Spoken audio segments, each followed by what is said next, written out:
My name is Ashley, and this is Let's Talk Dispatch. I do. You're gonna do it. Do it really well. And I believe the world needs more dispatchers. Around in the mud, blood, and beer. Years that I'm not working 4th of July. 4th of July. Hey, community policing, right? What about community dispatching? So on this show, with the help of my guests, we will educate, empower, and support the heroes behind the headset. Right. Hello, everybody. Welcome back to another episode here on Let's Talk Dispatch. I'm super excited to bring on my guest today. They have been doing this for 15 years. In dispatch years, it's probably like dog years. They count like 7 to a year. I feel like that's probably how our timeline is when we're dispatchers, just because of the job that we do. So they've been doing this for 15 years, and they are currently the director at Pitt County 911 in Greenville, North Carolina. And even before we got onto the live recording, we were already diving into the differences between, the centers that I've worked at versus the centers they've worked at. So I'm going to go ahead and bring them on. This is Jimmy Hodges, director at Pitt County 911 in Greenville, North Carolina. Hi, Jimmy. Good evening. It's dark here in North Carolina. I know. It's getting there out here in Cali. It's funny. I need to look at what it looks like when folks sign up for the interviews, because I'm always like, when I send the emails, I always put like PST time, because I'm not sure how it looks for folks who are in another time zone. I would imagine it just marks their time and then changes it on my time, but it doesn't seem like that. So my apologies, folks. I'm going to look how I can put it on the front page. Like, this will be PST time for everyone's sanity, for sure. And I do apologize. I'm coming to you from my actual shop. I got an 18-month-old in the house. I got an 11-year-old in the house, and he's got a friend over. So I figured, just for sound's sake, it would be better if I came out here by myself, and I shut the garage door. I got the doors locked, so I can't have a bunch of rugrats around and yelling and screaming. Oh no, it works perfectly. So thank you so much. Not a problem at all. So just tell us a little bit of how you got into public safety and what was your dispatcher story, So I graduated high school in 2005. Locally, right here in the same county I work in. I don't know how many other people go through this, but I walked across the stage. I grabbed my diploma. I shook the superintendent's hand. I walked off the end of the stage. I'm like, crap, what do I do now? I had no idea what I wanted to be when I grow up. And that sudden epiphany hit me right then and there at graduation. The following year, I enrolled at the local community college in auto mechanics. All my life, I was like, I want to learn how to work on cars, so I'm going to go do that. I went to the community college. I got my associate's degree in automotive technology. I worked in a dealership for a total of 2 years, but along the way, a buddy of mine from high school that lived near me, in fact, he works with me at the 911 center now. He taught me into joining the volunteer fire department. And the area I'm in is still a fairly rural area, especially the area I grew up in. So I joined the volunteer fire department, and I didn't really think it was going to be my thing. Call goes out, you go to a call. Okay. Well, then I went to a bad wreck and helped EMS, help cut a person out of a car, help EMS load the patient, stretcher, and ambulance, and so forth. Went to a couple of fires, and all of a sudden I'm like, I like this. So, true story. I don't like to admit this to a lot of people, but I actually applied at 911 to hopefully get my foot in the door at the city paid fire department. I thought maybe, this little thing of public safety here would help boost my chances on getting at the Greenville Fire Department. And Greenville is one of the, on our side of the state, Greenville's probably one of the largest fire departments. And at the time, they were a very progressive fire department, a very, very competitive process to get hired. Worked at 911, struggled hard for 6 months. Almost didn't make it. They almost told me, no, just pack your bags, you can go. Mhm. After like one or two failed attempts to get on at the fire department, I was like, all right, well, I'm here. Let me see if this is my thing. And then I don't know, somewhere around the 2-3 year mark, I was like, you know what? I like this. This is my niche. This is what I need to do. And looking back on 15 years of service for 911, I honestly don't think I could be doing anything else. I enjoyed being a mechanic. I enjoyed fixing cars in high school, and I worked at the grocery store. I cut meat. I enjoyed it, but this is something that really drives me. I mean, I love what I do. I love the industry. I love the people I get to meet, conversations I get to have. So it's a pretty cool industry.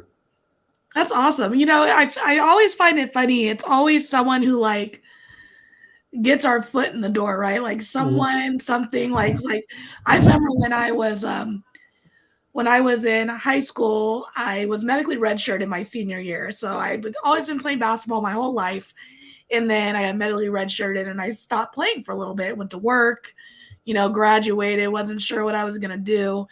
And then I remember my old teammate called me and she was just like, hey man, like I'm gonna go check out this junior college, their team, like if you go, I'll go type of thing. Right. Yeah. And it was like that, like every week, like you going to practice? Yeah, I'm going. Hey, you go, I'll go. I'll come get you. Like we were on the team, but every week we were talking like that. Oh, you going to the tournament this week? Oh, if you go, I'll go. But it's because my friend like pulled me back into it. So it's just always funny when I hear how folks are influenced by other people really checking something out, right? Like your friend was like, I'm going to go do this. Like, I like you, so come with me. This will be fun for us to do together type of thing, Oh, yeah. And truth be told, that friend of mine, he works with me now at the 911 center. While we were in school, we really didn't hang out, didn't talk that much. I actually didn't like him, to be honest with you. I thought he was a rich spoiled kid. We actually got connected after we graduated and started hanging out. And like I said, I lived literally just around the corner from the local volunteer fire department. Never noticed it my whole life. Driven past it 1,000 times, really didn't never notice it. Right. And it's like you said, before you record, people don't realize, or people don't care about people don't realize what we do until they need us. So he asked me to join the fire department, and as they say, it's been downhill from there. And speaking of downhill, I did want to touch back on how you mentioned the struggle that you had in that first 6 months of training. A lot of people that reach out to me are getting into dispatching. They're trying to pass Criticall, they're trying to pass their polygraph backgrounds, all of this. And then I'm like, yeah, that's the hardest part. And now you really got to buckle up, right? Once you get through those doors, because training can be so challenging and so extensive and so long. Do you recall like how you got through that, So I don't mean to contradict you, but we didn't use Criticall when I got hired. Still don't use it. Still don't use it now. This is still a very rural area. Did not have a lot of structured training. When I first started, I went in for a 3-person panel interview. They asked me some generic questions. How do you think you would handle this? My interview consisted of a lot of geography questions. How well do you know the area? Which nowadays with our technology, we don't need people to actually have a good working knowledge of geography. I did the interview. I got a call 2 weeks later, come in and do a drug screen. I did my drug screen because my background check already passed. And they called me after the drug screen. All right, come to work. So I gave a 2-week notice at the dealership I worked at as a mechanic. I sat with the assistant manager or the operations manager for a day, 2 days. And he kind of clicked through CAD and he kind of clicked through the map, and this is the phone and this is the radio. And there was an assumption that since I was a volunteer fireman, I'd be good on the radio, which I was more comfortable with. That is true. But after a day and a half, 2 days, all right, you're on shift. Here, these are your shift people right here. Meet such and such, such and such, such and such. You're good to go. And I struggled. I struggle with, and this is why I tell new people now that we've got a structured training somewhat. It's more structured than it used to be. Mhm. There's two things that I cannot train you on. One is active listening and Mhm. multitasking. Mhm. I cannot train. That's something you've got to figure out on your own. And multitasking was my Achilles heel when I first started. I mean, if I'm talking on the phone with somebody in my headset and someone is blaring on the radio, I'm going to miss something. Now Mhm. it's second nature, right? But Mhm. I really, really struggled with that in the beginning. But like Mhm. I said, at the 6 month mark, they were on the fence. Okay, we're going to let you go. You can stay. Thankfully, they let me stay because it worked Mhm. out. But they were on the fence with it. Yeah. It is true, like the multitasking aspect of this job, because I remember that as well when I was, I don't even think I had training yet. We had a thing where we did Hot Week in the middle of our academy, where we just sat with someone for a week and they like gave us a taste of what we would be dealing with when we went to training, when we got full-fledged training. And our RCAD system, um, we were heavy on the MDT. So like if radio had a question about a call I dropped, they would send a direct message essentially Mhm. to me on the CAD call. Um, and part of the multitasking is I'm on the call still listening is you're supposed to scan the messages and see if they're asking something specific. And I wouldn't catch it quick enough for the trainer I was with. And they were just like, you're not going to make it if you can't look up while you're typing and talking and read and ask that question. And I remember having a dream that night that I like got kicked out of my academy and I was dispatching at Disneyland, which technically could be someone's dream, but I in my dream it was a nightmare because I couldn't do the multitasking thing. So it's definitely challenging getting used to that Now, aspect. if you don't mind me asking, what CAD system do you use? We use Vesta and God, what is the CAD called? Because it just says CAD on my screen, but I don't think that's what it's called. So Vest is your phone, right? Vesta's the phone, Yeah. and then CAD is CAD RMS. Well, RM, that's a type of system. RMS is your records management, but I was trying Yeah, to, they all work together, and yeah, I can't think of what our CAD's called. we use, now it's called Central Square, but it Mm, was Superion, and before that it was SunGuard, and then when it first got created, it was OSSI, but it's changed so mm, many times over the years. And we just started AVL MDT in the last 2020, so in the last 3 years. In fact, mm, January of 20 is when we went to AVL MDT. We're not using the messaging feature. All of mm, our CAD notes drop. Like when we take a call, we're asking our EMD questions. Are they completely alert? Are they having difficulty mm. breathing? All that stuff drops in the notes. And Okay. our responders are still very push to talk, radio oriented if they got a question or something like that. Mm. Um, so we really haven't started using the messaging stuff at all. It's there, but we just don't use it. Yeah, well, and then so I do police dispatching. We talked a little bit before, and then your center does fire, Mhm. EMS, and EMD. So I would imagine the systems.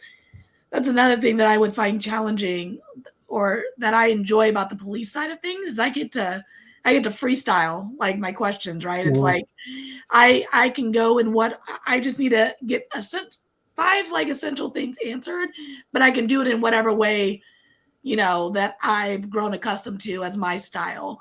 Whereas fire and medical, you guys are going off prompts and following wording and things like you guys are more rigid in what you're supposed to say, depending on what your caller's telling you, right? Right. So yeah. So the protocols. It's a scripted based protocol, Mhm. and to your point, that is a pro of how centers do it. That doesn't have a scripted dispatch because you can have a more of a feel for it and wing it. Um, with scripted protocols, in the beginning when I train new people and they get credentialed or certified in the fire the EFD, the EMD, they sound very robotic because they're reading off a prompt. And we work with them throughout that first couple of weeks of them actually performing the protocols. Hey, you can throw a little personality in here. You don't have people probably know you're reading from a script, but they don't need to know. Throw some empathy in there. Make them feel that they are important to you.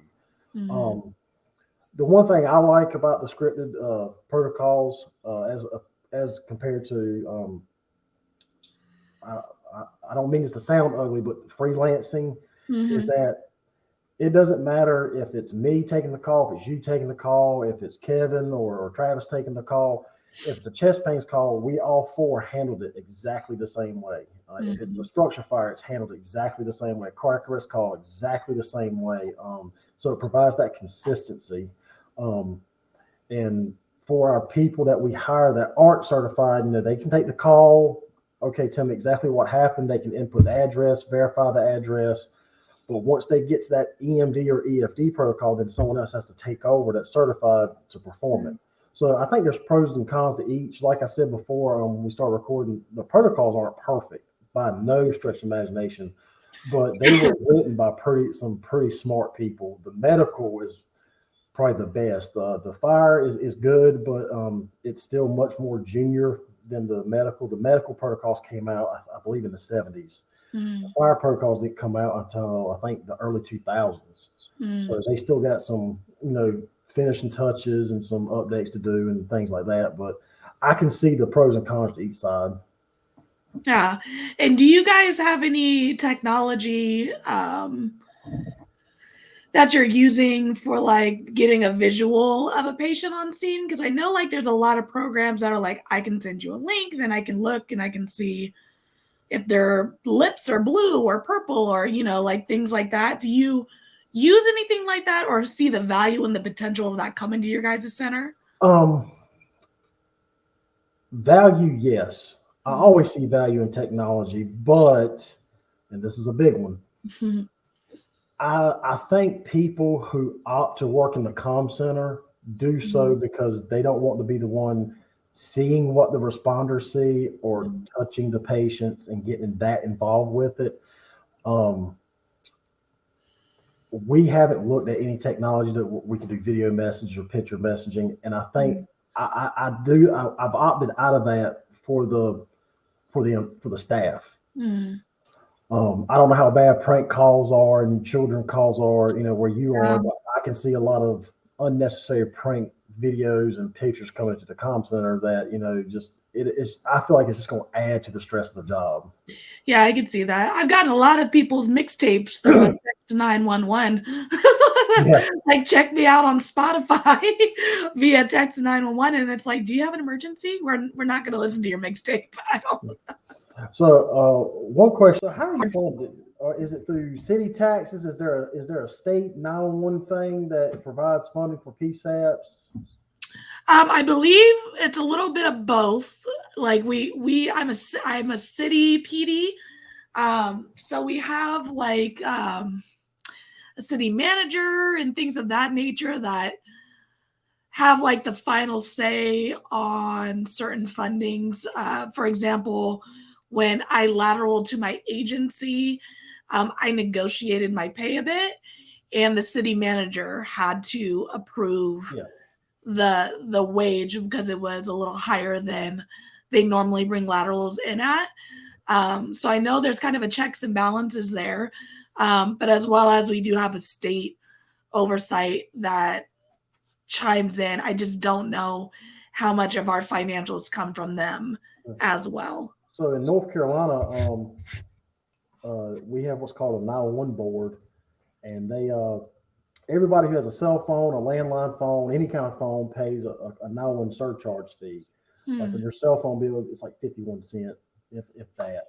But all that money is collected by the state, and depending, it's a complicated formula to some degree, but depending on how much money your PSAP has spent, the last 5 years, they have a formula that says, okay, this year Pitt County is going to get this amount of dollars, but it's very strict on what you can spend that money on. If it has anything to do with the incoming call, processing the call up to the dispatch, it's fundable. The chairs we send in or can be bought with that money. Computers, monitors, protocols, the consoles, the furniture itself, headsets, keyboards, mice, things of that nature. So it really takes a load off of the county to support our operation, because as you can imagine, running a 911 center is nothing but 100% cost. We don't generate revenue. Mhm. No, it's true. I know that a lot of the departments, like, they'll go for grants and things of that nature to get some extra funding in. I know my departments, both my departments have done that, kind of depending on what the need is, patrol side versus for police, patrol side versus communication side, and whatnot. That there are a lot of grants that they go for as well. So there's probably essentially a bit of a lack of funding, but I don't know specifically how our funding goes through our departments. Yeah.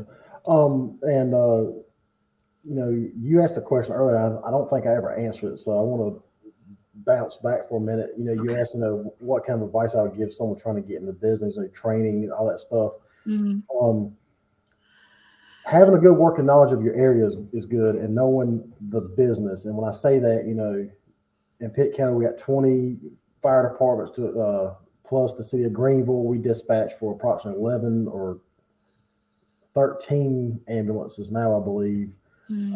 Um, know if I'm applying at Pitt County, you can do minimal research online and say, okay, this is the agency dispatch for. We only do fire and EMS. Just showing that you're taking the initiative to do a little bit of work to know what you're getting into. Um, Believe it or not, we've had people to apply and we show them a copy of the schedule and they're like, I can't work nights. I can't work weekends. I'm not. I'm not working holidays. I mean, we've had that happen before. So, and I don't know about what your agency or how California is doing as a whole, but staffing is getting bad. Mhm.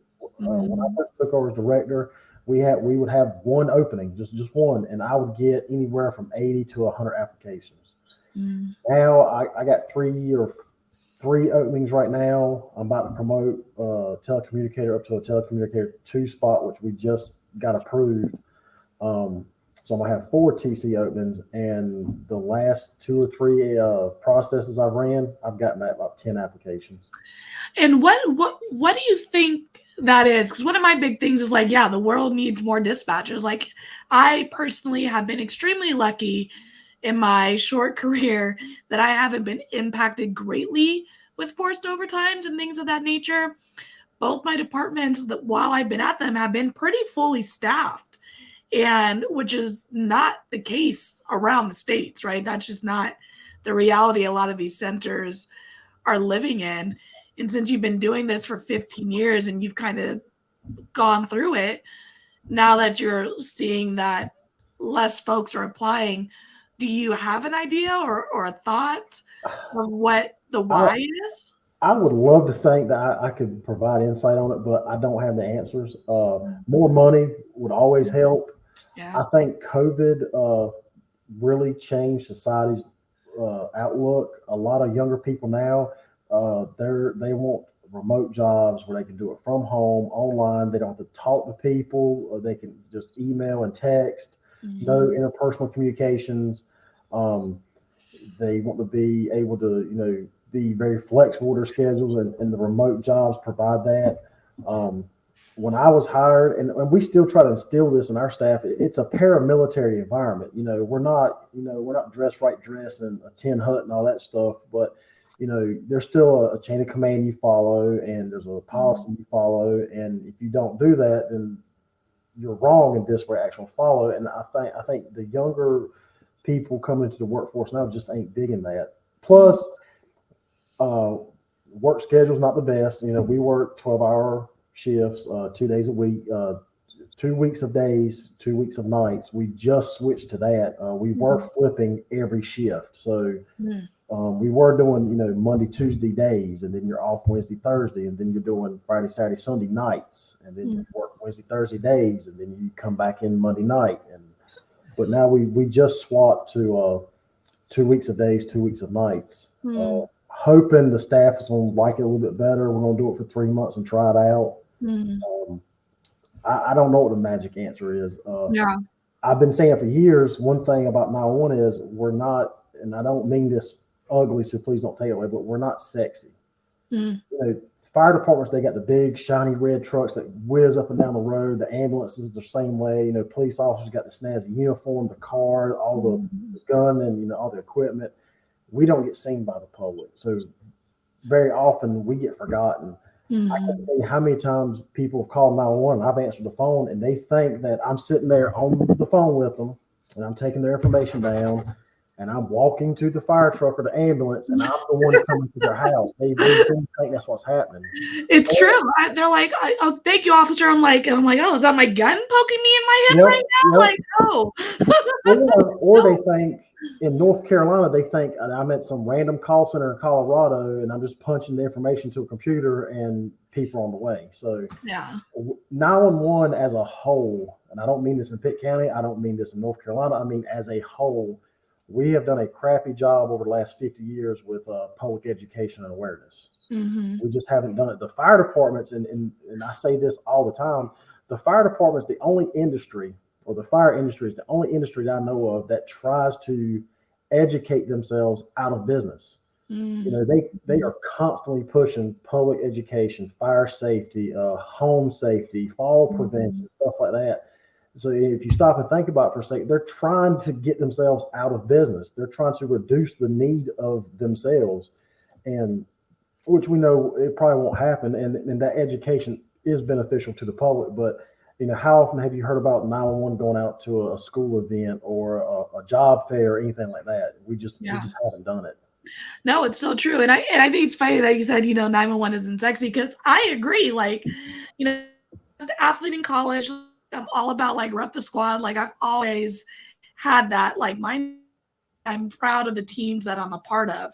And, officers, firefighters, they all got the gear and the sweaters and the this and that. And that's big reason why I'm like making the shirts and like really dispatch specific gear and merchandise. So like, cause we're sexy too, like Right, but I do we're totally never agree that we seen. have done a poor.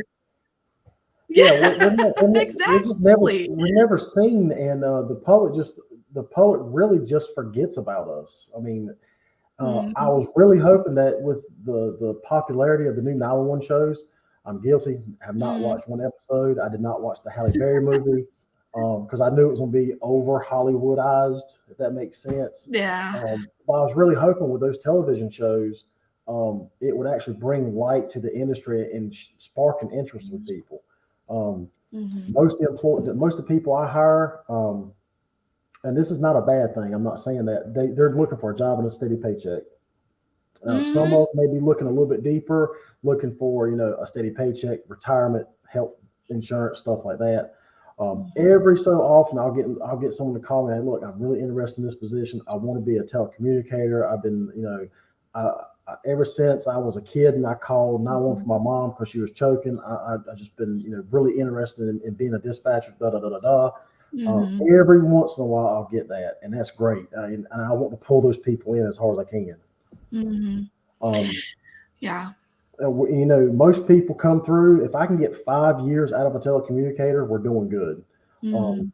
that's about the average retention period I'm seeing out of people is about 5 years. Because after about Mhm. 5 years, they want to go on and do something else, work a Monday through Friday 8 to 5 schedule. Mhm. Um, I got, I got one, two, three, four people that work at our center that's got over 15 years, and that's not Mhm. including myself and my Yeah. ops manager. I think the average right now across the board is probably 2 years. Mhm. And I think that, you make a good point. It's not all sunshine and rainbows in this line of work. And sometimes when you get an application put in, like you're just trying to get a job that's going to pay you a decent wage and, get you good benefits.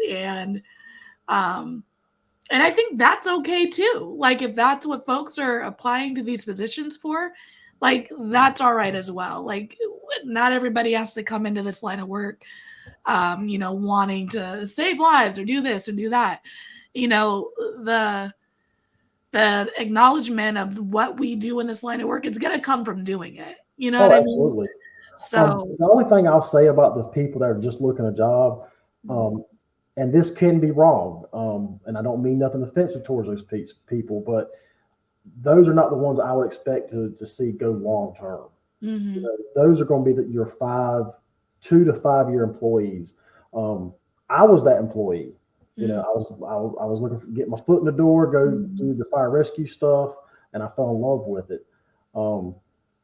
We've had an employee. She took her paramedic class while in the comm center. She did it all online. She took a little bit of time off to take care of practicals and stuff like that.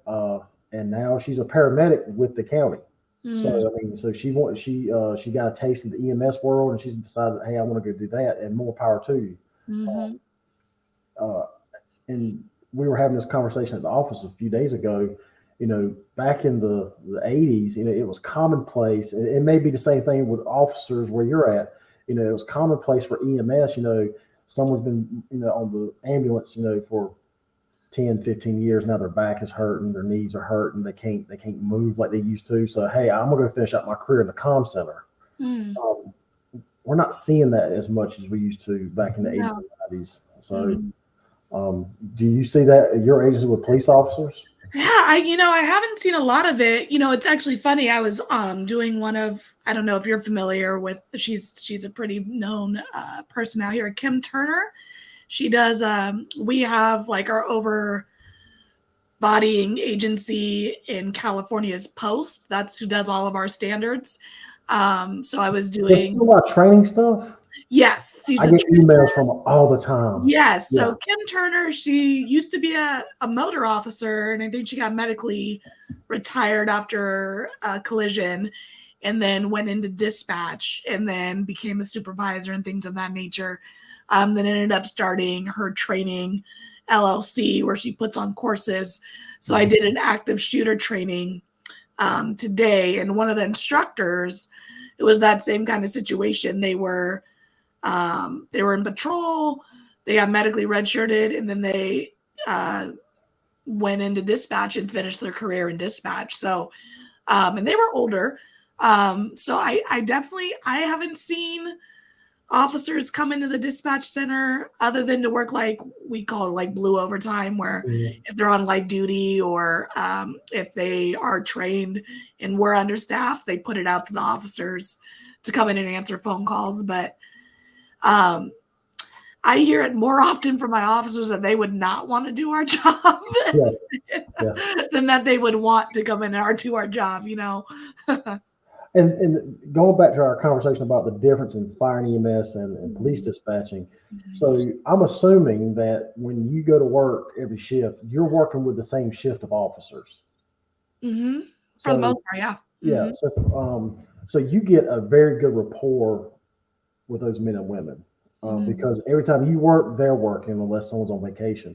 That's one thing that the camaraderie that I feel like we don't have in the fire and EMS business, because most of our fire departments are volunteer, so you don't know who's going to the calls, who's talking on the radio or whatever. The fire and rescue that's in the city, they work 24/48. So within 2 or 3 weeks, you pretty much ran through every shift. The county EMS folks, they work 24/72s. So, I mean, we don't really get that rapport and that camaraderie with the field responders like you do in the law enforcement world. Yeah, and I have definitely come from a larger agency to a smaller agency as of late. And at my larger agency, I knew my officers by their call sign and whether they pissed me off half the time, really. Like their work ethic as an officer, that's kind of how I identified. Like I knew Motor 75 wouldn't give me attitude, or they just go to the call, or I knew them that way. At this current agency that I'm at, because we are much smaller, like I know them. I know their families. I know, if they have kids. I know their hobbies. I talk to them all the time. And I had a cover call, like a Code 3 fighting with one cover call with one of my officers recently. And it just, having that camaraderie, it just felt like those minutes just feel much longer. And you could probably pick up on a tone drop in their voice and tell that this is bad. I need to get help on the way. Yeah. I mean, it was a really weird experience for me, because I've had, I was at a larger agency, had lots of cover calls, things of that nature, because of the types of calls that we received at that department. And at this smaller department, we don't get them as often because it's a small area, and it's a little more highfalutin area, you know, a little more wealthy. So we don't get a lot of high priority calls the way I would out in Sacramento. But when I had that cover call, I was just like, man, like I know it's XYZ person, and and I'm just waiting for them to come up because I actually know them. It just felt a lot different than previous in the past. Yeah, we don't get that camaraderie. We have some agencies and some people that are very respectful of us and really appreciate what we do, and we got some people, and it's just a responder thing. We don't like 911. You know, they just sit there and they just tighten their buttons and they screw things up. If I could tout one person publicly, it's our community paramedic, and I won't call her by name because she probably get embarrassed. But a few years ago, we started a community paramedicine program, and basically, if you're not familiar with it, patients get referred to the program, and they're quality customers, so they're repeat users of the 911 system. And this is a partnership between the county EMS and the local medical center. So we're trying to help these people not require our services as often. And she goes out and she does home safety checks. She does she's a paramedic, but she's also a nurse. So she goes and she does the work of like 10 people. She's a DSS worker, she's a paramedic, she's a nurse, she's a safety officer for these people, she's a friend, she's a shoulder to cry on. And she has really reduced the need of people calling 911. But when she got brought on, we started this new thing with her. When she goes out on a call, she calls us on the radio. We put a call in CAD for her, and it's got a 30-minute watchdog. So in 30 minutes, if she ain't checked out with us, we're checking on her because she realized very quickly that she's going into some rough areas and dealing with some semi-rough people. And when you're inside of a patient's home and you're one-on-one, you don't have a partner. She was like, 911's the only people I can depend on in the whole world. You know, I got my radio with me. So she is very, very complimentary of the staff at 911, and she's very appreciative of us. So, and every chance she gets to tell the folks in there, she steps in there and, you know, she said, hey, I really appreciate it. And I really appreciate everything y'all do. So little stuff like that can really help boost morale for, you know, your telecommunicators. Yeah, totally. And I do find it interesting, especially, you know, as of late with the state of, you know, specifically policing and first responders and things of that nature, is the new programs that are being born from these new conversations about how, you know, police are responding, when we should respond, or who is the proper response to certain types of calls.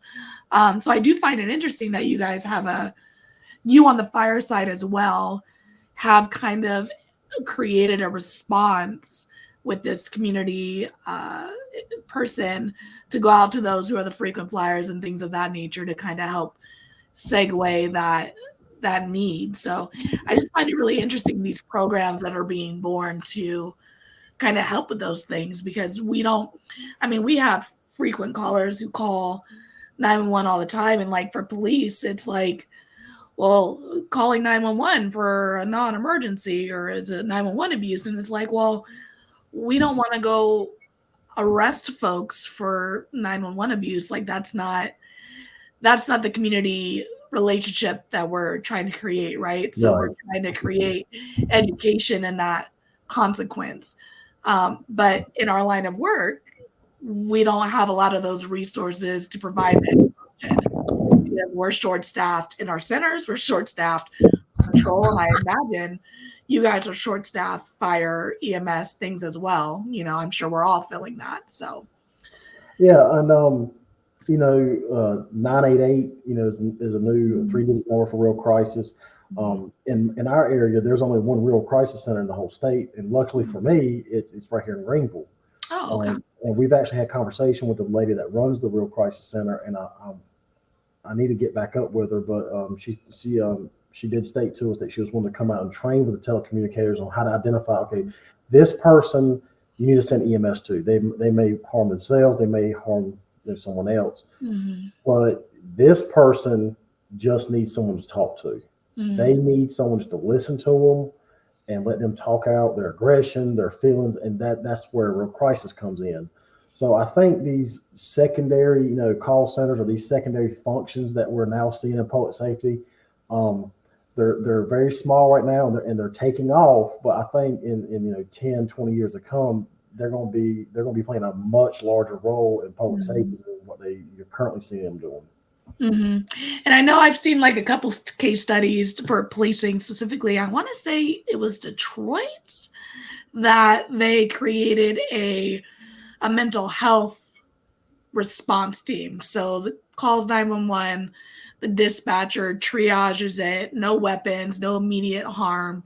And then that call goes into a mental health queue rather than a patrol queue. Right. So then the dispatcher dispatches to the mental health team in the same manner they're dispatching to patrol officers. And from those initial reports, they found really early success that they only had to call for help for police a handful of times. And if for some reason the dispatcher heard some type of weapon or immediate harm and they sent police out and then the officers determined like, no, it's fine, they would leave and kick it back over to the mental health team's dispatch, and then they would respond out whenever they were available. So I know I have seen like in these Facebook groups and things like that, dispatchers, we hate change. Yeah. Historically, we hate change. Being a little hesitant to maybe having to take on the brunt of dispatching these new resources. But for me personally, I think more resources, the better. Less times I have to send an officer to a non-criminal situation and I can send this other resource. Yeah. I think that's amazing.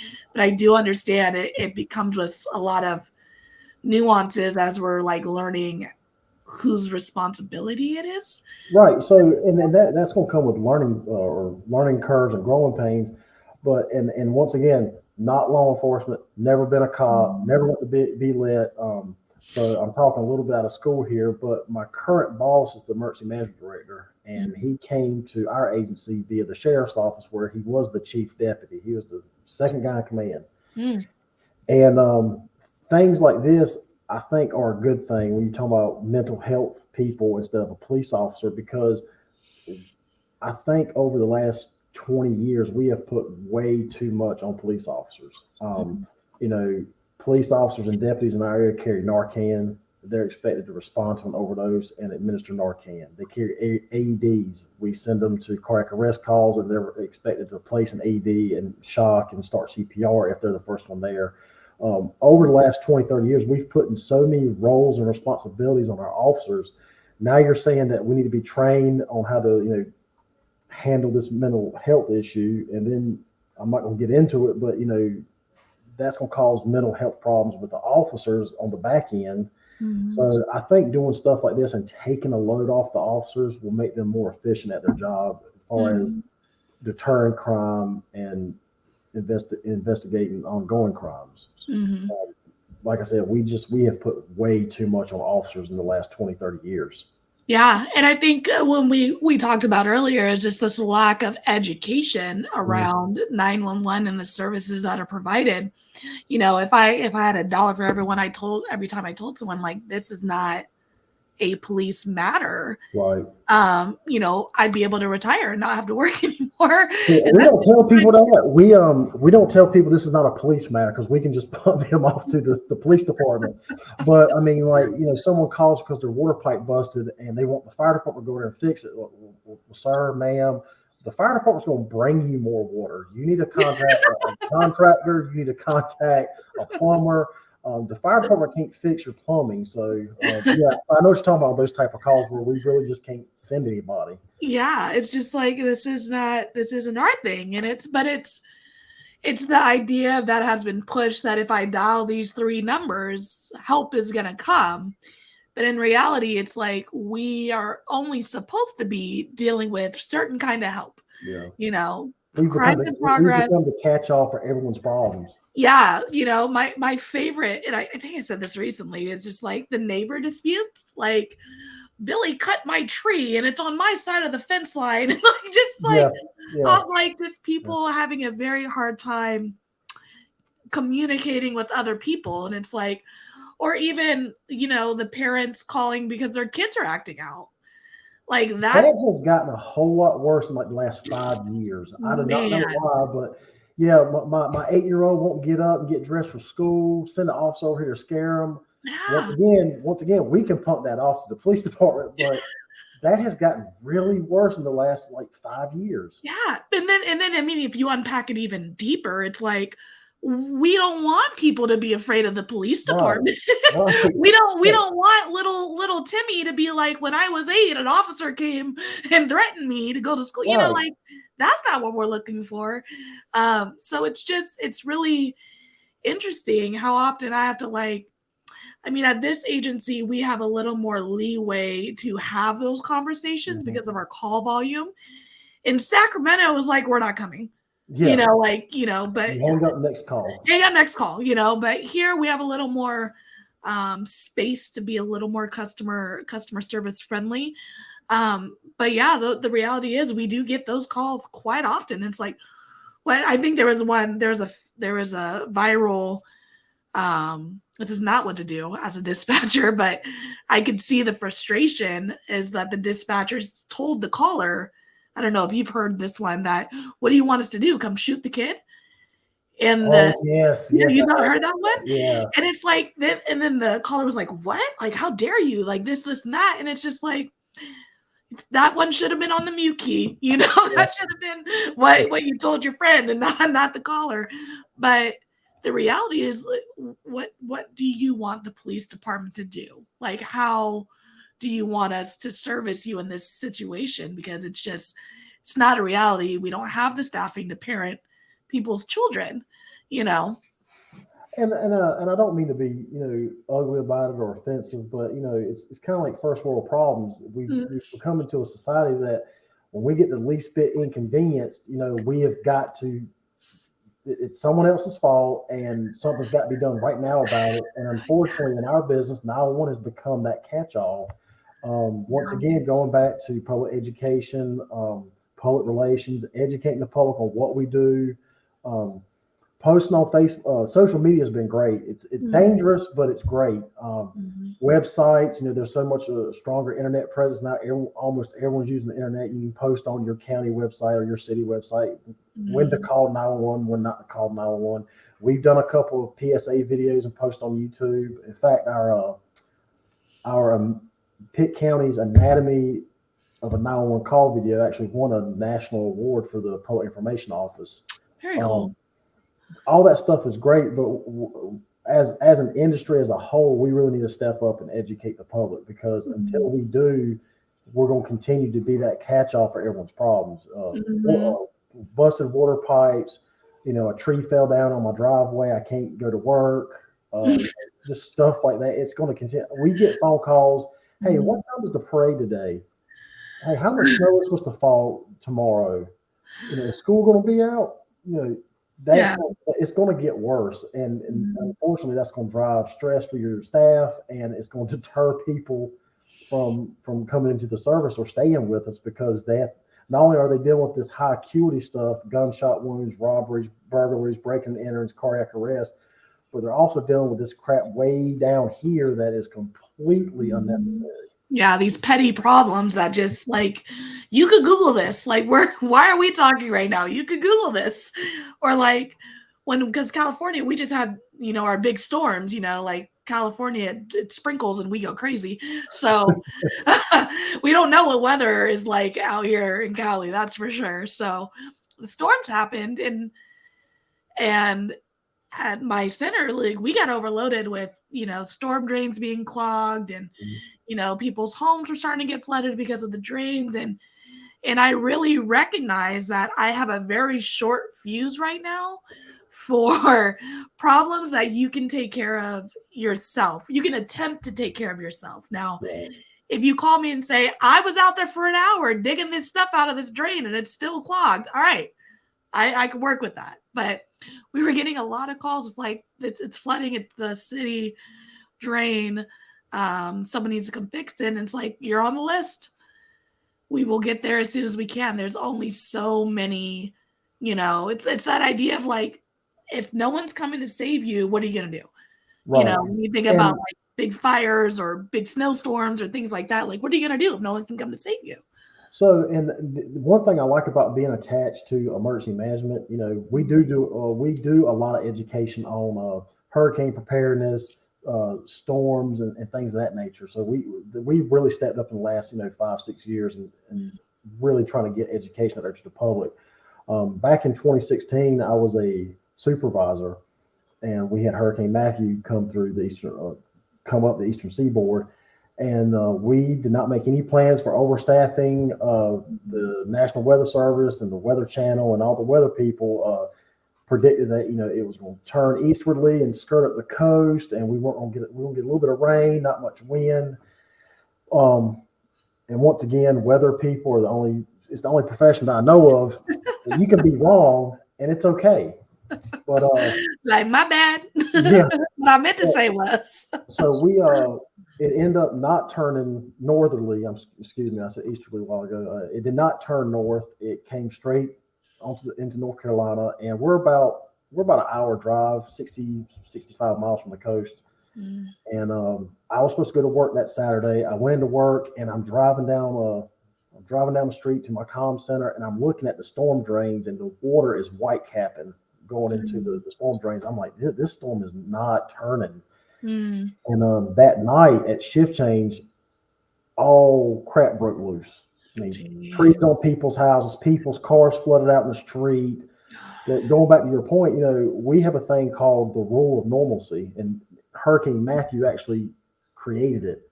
So, today, right now, if someone calls 911 in Pitt County and says, hey, my car, I'm in flooded waters, my car stalled out. Okay, we'll send the fire engine to go there, assist you, get out of the car, make sure you're safe, yada, yada.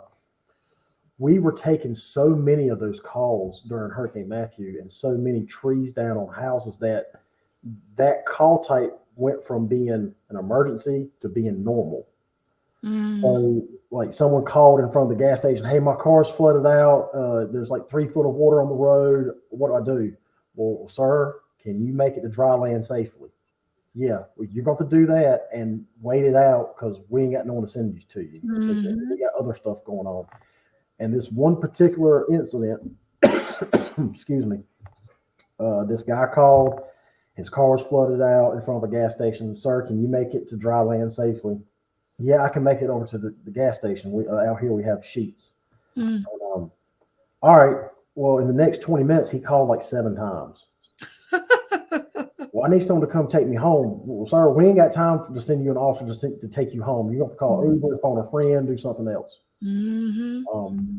But yeah, so people, it goes back to education. They just don't, but they got a problem and they know 911 will more than likely fix it. Yeah. And it's funny because, when we talk about like first world problems, I have a teammate. She's from South Africa. She came out, played on my JUCO with me for 2 years, and she still lives in South Africa.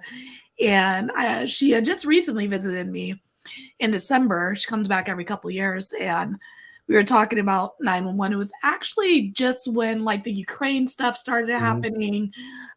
So, hearing her thoughts on that being, on the other side of the world. And I was asking her about 911 for them and like EMS and things like that. Like, do they have a number that they call and are they expecting a quick response? And she said they do have a 911 essentially. But the response is kind of spotty. And she was like, if I'm on the street and like my friend gets hit by a car, it is quicker for me to call an Uber, put my friend in the Uber, than wait for an ambulance because the ambulance is going to take hours. And I was just like, that blew my mind. Like, I couldn't imagine even like the folks that I transfer to fire or retransfer, they're like, it's been 5 minutes, you guys aren't here yet. And it's just like, we can't teleport, number one. Number two, just this instant gratification that we become used to in society in general, and it bleeds into our first responder world. because it's Well, it's I don't wild. think I don't think people realize it, and this may be something worth researching, but I Mhm. guarantee that the United States as a country probably spends more per capita on public safety Mm, than any other country. Maybe not every other country. I ain't gonna speak for Canada or the UK or anything like that, but people don't realize how much money goes into public safety. mhm, That's one reason I'm so passionate about it, because all the stuff that you pay taxes for that we mhm, probably shouldn't be paying taxes for, or our tax dollars getting spent unwisely. I'm passionate about public safety because that's one thing that your tax dollars should provide: the mhm, best equipment, the best technology, um, the best people, the best training, because that's life death type stuff. mhm, mhm. But yeah, some areas, I mean, there's still areas in the country from what I've read that still don't have 911. And like you said, if you live in a rural area that you're still depending on, a sheriff and a deputy or a Yeah. volunteer EMS service, you might call 911 and not get nobody for an hour. Mhm, That's when you got to go back to your basic instinct, figure it out. If mhm, it's a medical emergency, throw grandma in the car, haul Chelsea to the hospital. mhm. But I guarantee that will be an interesting subject of research on how much per capita we spend on public safety in America, because it's astronomical. Yeah. And I mean, I would imagine like I went to school in Iowa for a couple years, and I remember my first winter in Iowa. I had a very rude awakening of what winter really is for Yeah. like the rest of the states outside of the coastline here. But I would imagine like in North Carolina, like you guys get weather. You know what I mean? Like, Oh man, we've had all four seasons in the last week. We've oh my had freezing cold, frost, uh, warm days with rain. We had a tornado warning night before last in the God. middle of January, which is odd for North Carolina. But I mean, northeastern North Carolina weather is about as bipolar as you can get. Oh my gosh. And I don't mean polar like cold. I mean it's crazy. Yeah, no, that tornado that tornado weather, that weather is scary. I remember in Iowa, the first time I experienced it, they had like the 7-Eleven there is called Come and Go. Mhm. Weird name. Come with a K. Um, so I was at Come and Go and I was grabbing like gas and snack. And then I remember going into the store and it was blue skies. And I remember coming out and it was silent. Like there was like no birds, no rustling, no nothing. And then you saw the sky start to turn black. Yeah, And it's I was eerie like, feeling. yeah, I was like, I should go home. I don't know what's happening out here, but I need to go find someone who's from the Midwest so they can direct me. And my roommate, she's from Iowa. And she was like, oh, yeah, there's a tornado warning. The alarms will start going off soon.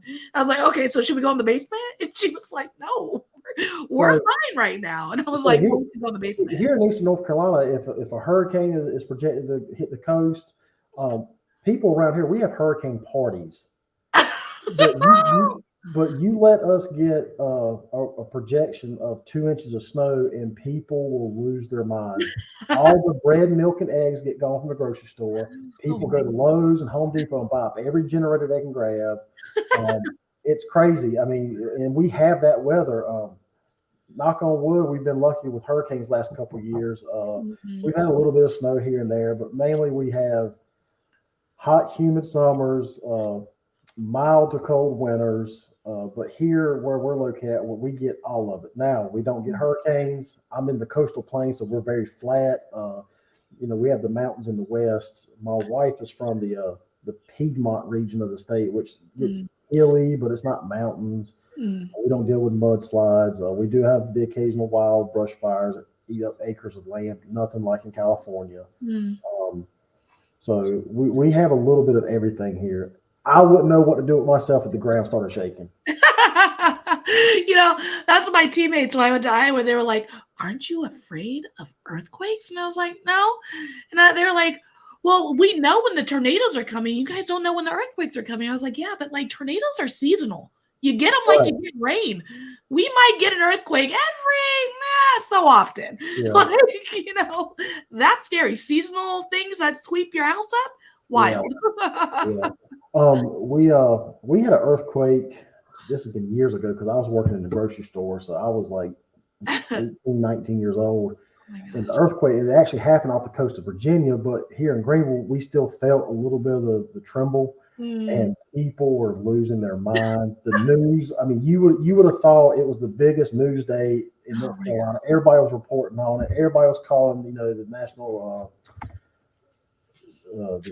the seismic scientists and doing interviews. I mean, it was crazy.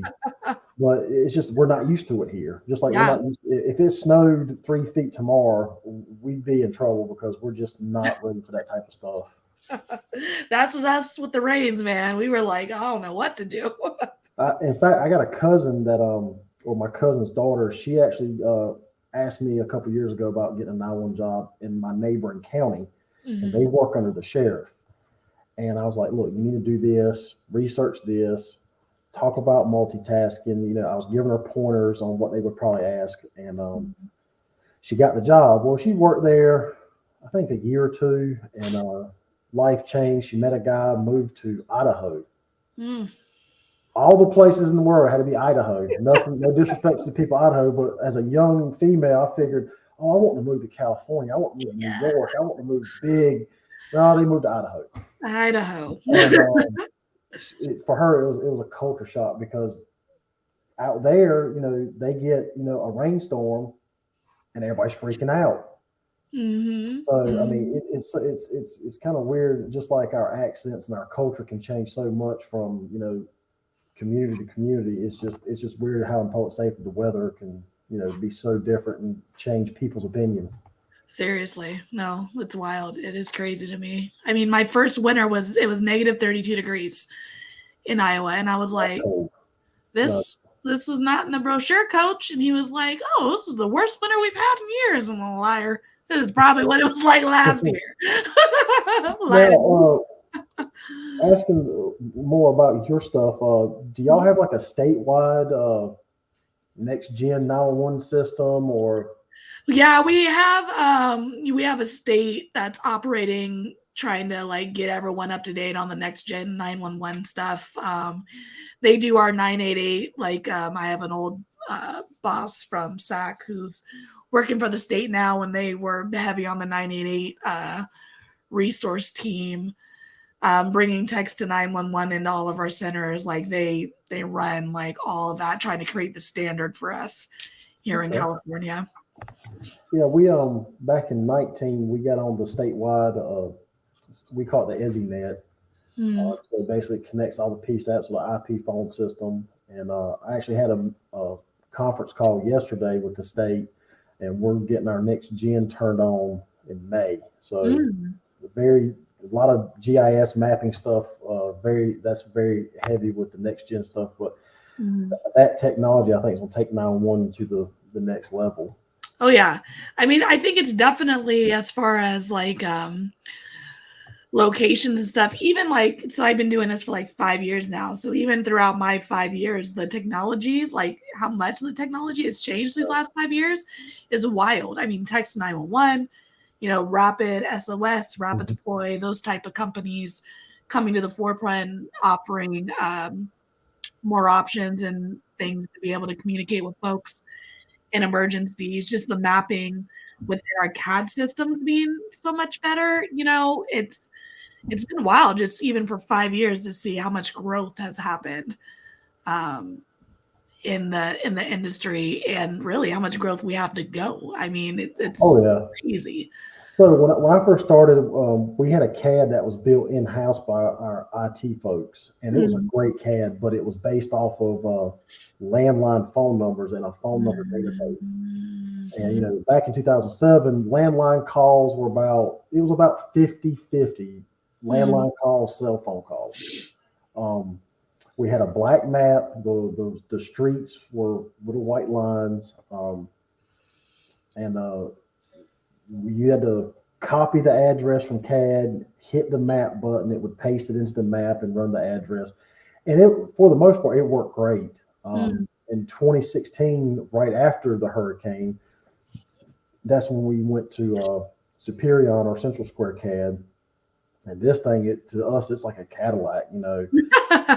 The map is integrated with the call taking screen. You got your active units. We can keep track of individual units instead of like fire departments, EMS departments. You run an address, and depending on what call you take, it automatically recommends 4 engines, EMS, battalion chief, da da da da. Google Maps is integrated into our mapping system, so you actually see Google Maps underneath your fire response layers. The next big thing I'm waiting on is the Z coordinate. We're flat here in eastern North Carolina, but you get an XY coordinate for your lat and long, but once we start getting that elevation Z coordinate, and if someone's calling from an apartment complex and we can tell they're on the 3rd floor, they're on the 4th floor, and then it's going to end up getting to the point where we know that they're on the 3rd floor apartment, 34. Yeah. That stuff is really going to change, working in 911 instead of having to do so much guesswork. God, so much guesswork. And especially if it's like a call drop or a call, and you have to it's cool, all this technology we have to be able to find, subscribers and that information and be able to kind of well, it's probably here because of XYZ equals this, right? Putting all those things together. But it is time consuming, right? If you have all that limited information and someone is really in a life or death situation, every moment you're increasing the chances of a negative outcome.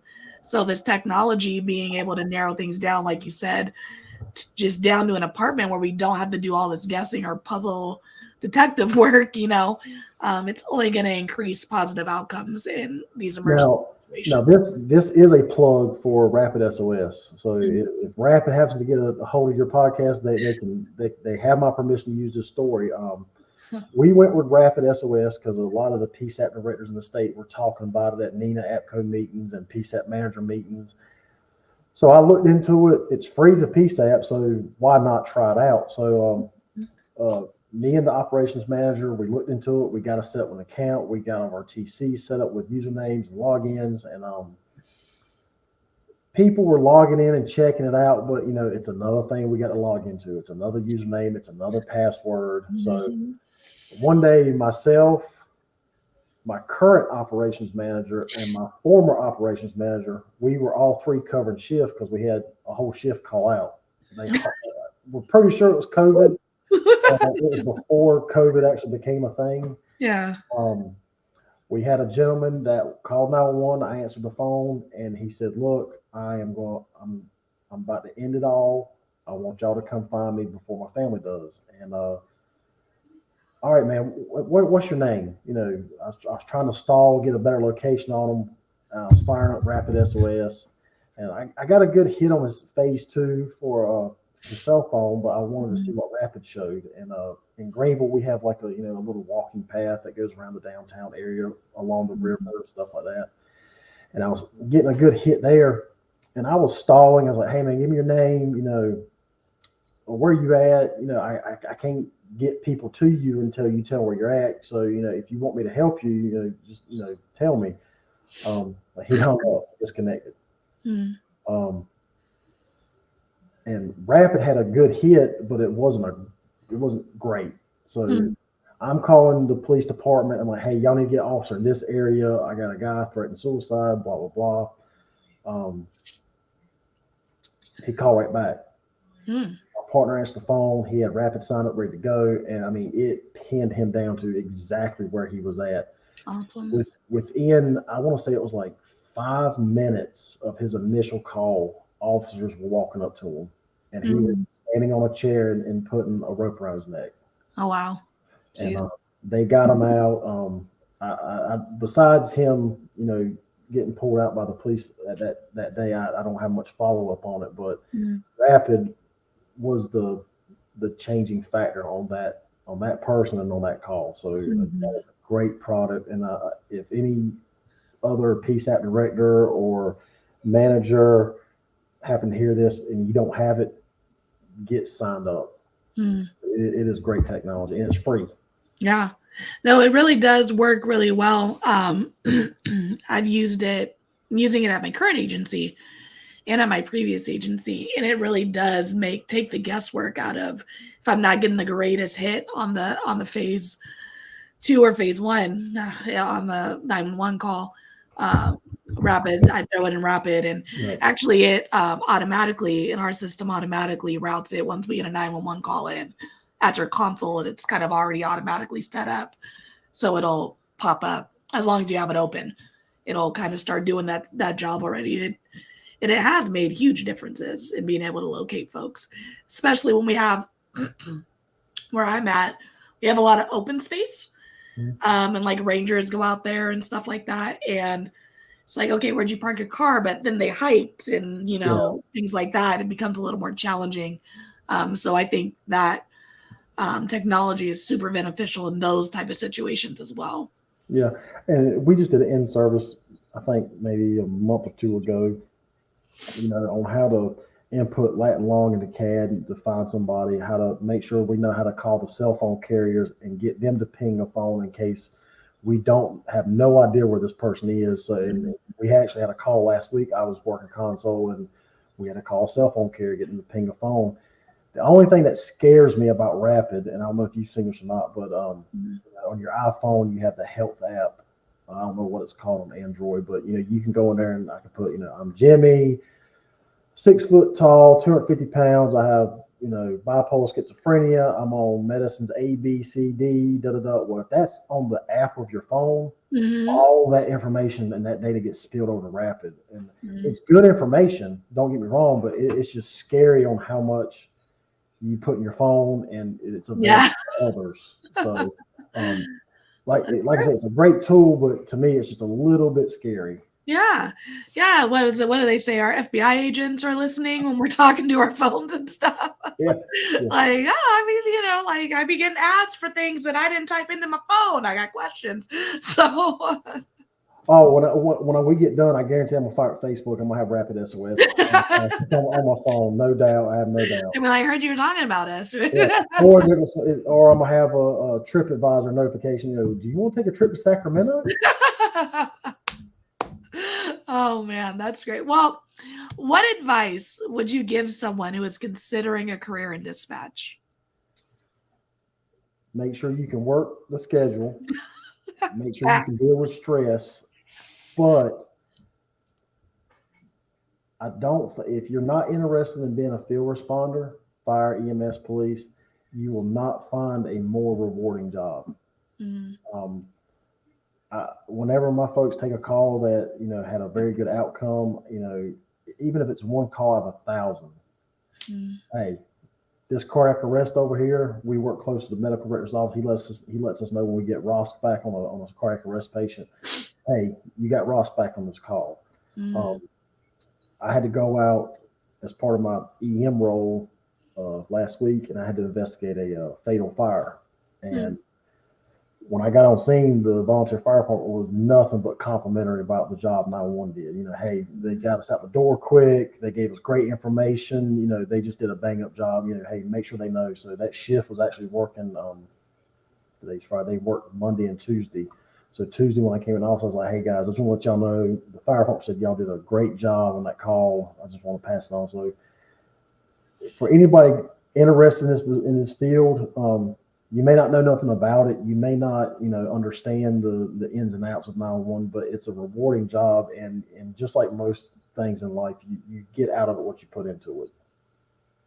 Definitely.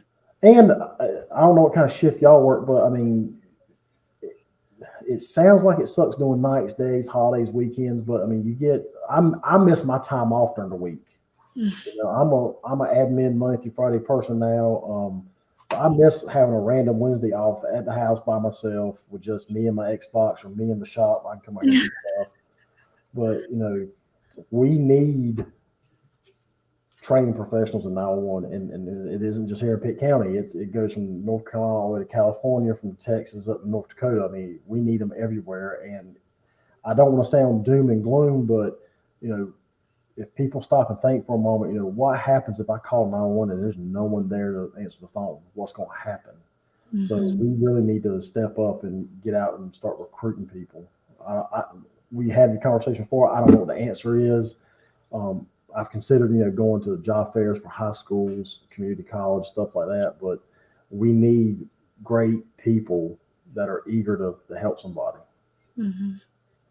And we make a difference. Don't think for one second just because we don't respond to that burglar or we don't respond and put water on that fire that we're not helping people.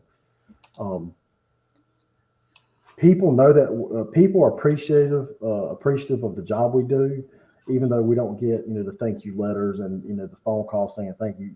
We make a huge difference in people's lives.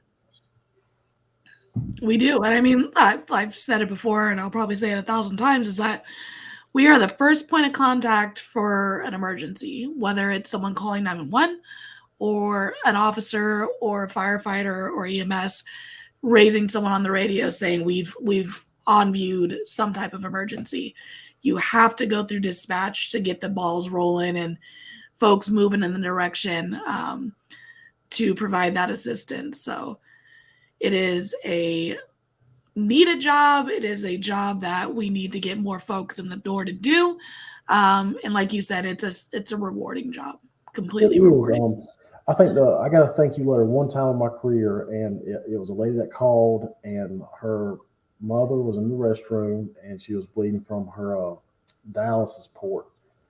Mm-hmm. Went through the EMD protocol, told her how to control the bleeding, but it was difficult because it's a dialysis port, so it just kept bleeding. And this woman, she was so irate. She really won't listen to anything I said, so I just stayed on the phone with her, and she started praying. And I said, "Ma'am, just keep the cloth on your mother's arm." I just stayed on the phone with her, and I talked to her, just reassure her.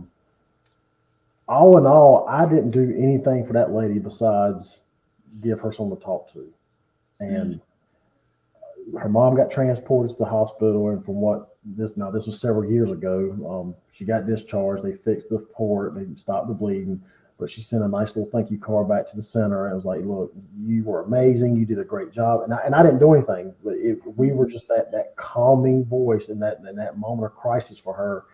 And unfortunately, she lived way out, in the county. So it took EMS 15 minutes to get there.